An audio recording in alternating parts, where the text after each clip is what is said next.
ಈಗ ನಾನು ಒಂದು ಇತಿಹಾಸ ಹೇಳ್ತೀನಿ ಇದರದ್ದು. 2009 ತಮ್ಮೆಲ್ಲರಿಗೂ ಗೊತ್ತಿರೋ ಹಾಗೆ ಡಿಸೆಂಬರ್ 30ನೇ ತಾರೀಕು ಅಪ್ಪವರು ಸಾಹಸ ಡಾಕ್ಟರ್ ವಿಷ್ಣುವರ್ಧನ್ ರವರು ನಮ್ಮನ್ನೆಲ್ಲ ಶಾರೀರಿಕವಾಗಿ ಬಿಟ್ಟು ಹೋದರು, ಅಗಲಿದ್ರು. ಆಗ ನಮಗೆ ಗೊತ್ತಿಲ್ಲ, ನಮ್ಮ ಮನಸ್ಥಿತಿ ಸರಿ ಇರಲಿಲ್ಲ. ಆವಾಗ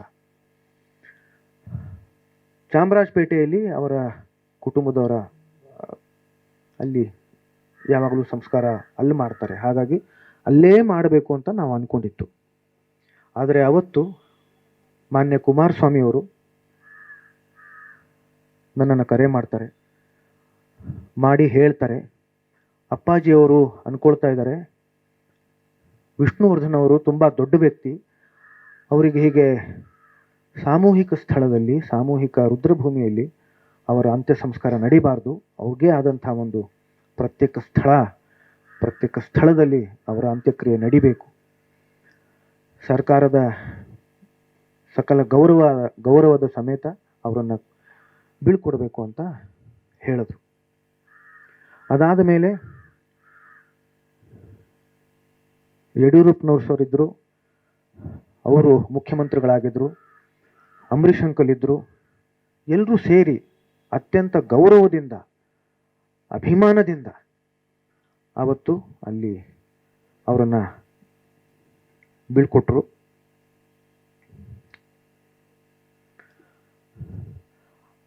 ಅವರ ಆ ಒಂದು ಗೌರವಕ್ಕೆ, ಅವರು ತೋರಿಸಿರೋ ಒಂದು ಪ್ರೀತಿಗೆ ನಾವು, ನಮ್ಮ ಕುಟುಂಬ ಯಾವತ್ತೂ ಚಿರಋಣಿಯಾಗಿರ್ತೀವಿ. ಅವತ್ತು ಯಾರ್ಯಾರು ಸೇರಿ ಅದನ್ನು ಮಾಡಿದ್ರು ನನಗೆ ಗೊತ್ತಿಲ್ಲ. ನನಗೆ ಗೊತ್ತಿರೋದು ಒಂದು ಕುಮಾರಸ್ವಾಮಿ ಸರ್, ದೇವೇಗೌಡರು, ನಂತರ ಅಂಬರೀಷ್ ಅಂಕಲ್, ಆವಾಗ ಆಗಿರೋ ಮುಖ್ಯಮಂತ್ರಿಗಳು ಯಡಿಯೂರಪ್ಪನವರು, ಅನಂತ್ ಕುಮಾರ್ ಸರ್ ಇರಬಹುದು,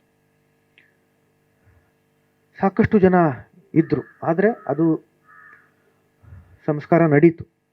ಬಹುಶಃ ಆ ಒಂದು ಅವಸರದಲ್ಲಿ ಅವರಿಗೆ ಅದು ಗೊತ್ತಿರಲಿಲ್ವೇನೋ, ಆ ಜಾಗ ವಿವಾದಾಸ್ಪದವಾದ ಜಾಗ ಅಂತ ಅವ್ರಿಗೆ ಗೊತ್ತಿರಲಿಲ್ವೇನೋ. ಆದರೆ ಕೆಲವು ದಿನಗಳು ಆದ ಮೇಲೆ ನಮಗದು ಗೊತ್ತಾಗತ್ತೆ, ಅದು ಕೋರ್ಟಲ್ಲಿದೆ, ನ್ಯಾಯಾಲಯದಲ್ಲಿದೆ ಅಂತ. ಅದು 2004ರಿಂದ ಇದೆ. ಗೀತಾ ಬಾಲಿಯವರು ಅಂತಂದರೆ ಬಾಲಣ್ಣವರ ಮಗಳು ತಮ್ಮ ಸಹೋದರರ ಮೇಲೆ ಅದನ್ನು ಕೇಸ್ ಹಾಕಿದರು, ಅವರ ವಿರುದ್ಧ ಕೇಸ್ ಹಾಕಿದರು.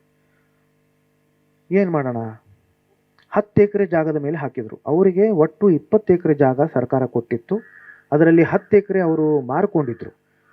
ಅದನ್ನು ಮಾರಿ ಆ 10 ಎಕರೆ ಜಾಗದಲ್ಲಿ ದುಡ್ಡು ಏನು ಬರುತ್ತೋ, ಅದನ್ನು ಮಾರಿ ಏನು ದುಡ್ಡು ಬರುತ್ತೋ ಆ ದುಡ್ಡಲ್ಲಿ ನಾವು ಅಭಿಮಾನ್ ಸ್ಟುಡಿಯೋನ ಅಭಿವೃದ್ಧಿಗೊಳಿಸ್ತೀವಿ ಅಂತ ಹೇಳಿದ್ರು. ಒಂದು ವೇಳೆ ಅಭಿವೃದ್ಧಿಗೊಳಿಸದೇ ಇದ್ದ ಪಕ್ಷದಲ್ಲಿ ಅದು ಸರ್ಕಾರಕ್ಕೆ ಗಮನಕ್ಕೆ ಬಂದರೆ ಸರ್ಕಾರ ಅದನ್ನು ವಶಪಡಿಸ್ಕೋಬಹುದು ಅನ್ನೋದು ಕೂಡ ಅದರಲ್ಲಿ ಉಲ್ಲೇಖ ಆಗಿದೆ. ಅದು ಒಂದು ಕಡೆ ಇರಲಿ. ಇನ್ನೊಂದು ಕಡೆ ಈ 10 ಎಕರೆ ಮಿಕ್ಕಿದ 10 ಎಕರೆ ಜಾಗದಲ್ಲಿ ನಂದು ಪಾಲಿದೆ ಅಂತ ಗೀತಾ ಬಾಲಿಯವರು ಅದನ್ನು ಮೊಕದ್ದಮೆ ಹೂಡಿದ್ರು.